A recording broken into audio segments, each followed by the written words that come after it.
नमस्कार मित्रों, भारत की कथाएं चैनल में आपका स्वागत है। आज हम आपको महाभारत के ऐसे पात्र के बारे में बताएंगे जिसकी कहानी आपने महाभारत में शायद ही सुनी होगी। आज हम आपको दुर्योधन पुत्र लक्ष्मण की कहानी सुनाएंगे। कथा शुरू करने से पहले आपने अभी तक भारत की कथाएं चैनल को सब्सक्राइब नहीं किया है तो सबसे पहले सब्सक्राइब कर लें और वीडियो को ज्यादा से ज्यादा शेयर जरूर करें। तो शुरू करते हैं आज की कथा। पांडवों की सेना अभिमन्यु के पीछे पीछे चली और जहाँ से व्यू तोड़कर अभिमन्यु अंदर घुसा था वहीं से व्यू के अंदर प्रवेश करने लगी। यह देख सिंधु देश के पराक्रमी राजा जयद्रथ, जो धृतराष्ट्र का दामाद था, अपनी सेना को लेकर पांडव सेना पर टूट पड़ा। जयद्रथ के इस साहसपूर्ण काम और सूझबूझ को देखकर कौरव सेना में उत्साह की लहर दौड़ गई। कौरव सेना के सभी वीर उसी जगह इकट्ठे होने लगे जहाँ जयद्रथ पांडव सेना का रास्ता रोके हुए खड़ा था। शीघ्र ही टूटे मोर्चों की दरारें भर गई। जयद्रथ के रथ पर चांदी का शुकर ध्वज फहर रहा था। उसे देख कौरव सेना की शक्ति बहुत बढ़ गई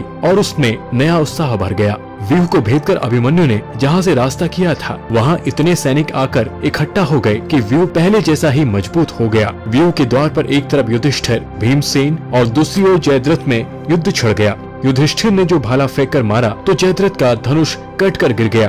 पलक मारते मारते जयद्रथ ने दूसरा धनुष उठा लिया और 10 बाण युधिष्ठिर पर छोड़े। भीमसेन ने बाणों की बौछार से जयद्रथ का धनुष काट दिया, रथ की ध्वजा और छतरी को तोड़ फोड़ दिया और रणभूमि में गिरा दिया। उस पर भी सिंधुराज नहीं घबराया। उसने फिर एक दूसरा धनुष लिया और बाणों से भीमसेन का धनुष काट डाला। पल भर में ही भीमसेन के रथ के घोड़े ढेर हो गए। भीमसेन को लाचार होकर रथ से उतरना पड़ा और सात्विकी की रथ पर चढ़ना पड़ा। जयद्रथ ने जिस कुशलता और बहादुरी से ठीक समय व्यू की टूटी किलेबंदी की वो फिर पूरा करके मजबूत बना दिया। उससे पांडव बाहर ही रह गए। अभिमन्यु व्यू के अंदर अकेला रह गया, पर अकेले अभिमन्यु ने व्यू के अंदर ही कौरवों की उस विशाल सेना को तहस नहस करना शुरू कर दिया। जो भी उसके सामने आता खत्म हो जाता। दुर्योधन का पुत्र लक्ष्मण अभी बालक था, पर उसमें वीरता की आभा फूट रही थी। उसको भय छू तक नहीं गया था। अभिमन्यु की बाण वर्षा से व्याकुल होकर जब सभी योद्धा पीछे हटने लगे तो वीर लक्ष्मण अकेला जाकर अभिमन्यु से भिड़ पड़ा। बालक की इस निर्भयता को देखकर भागती हुई कौरव सेना फिर से इकट्ठा हो गई और लक्ष्मण का साथ देकर लड़ने लगी।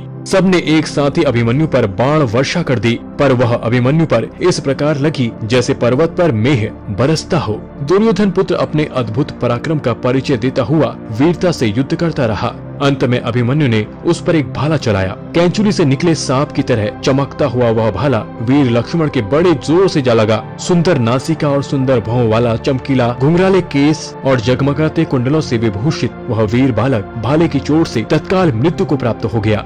यह देख कौरव सेना आतर स्वर में हाहाकार करने लगी। पापी अभिमन्यु का क्षण वध करो, दुर्योधन ने चिल्लाकर कहा।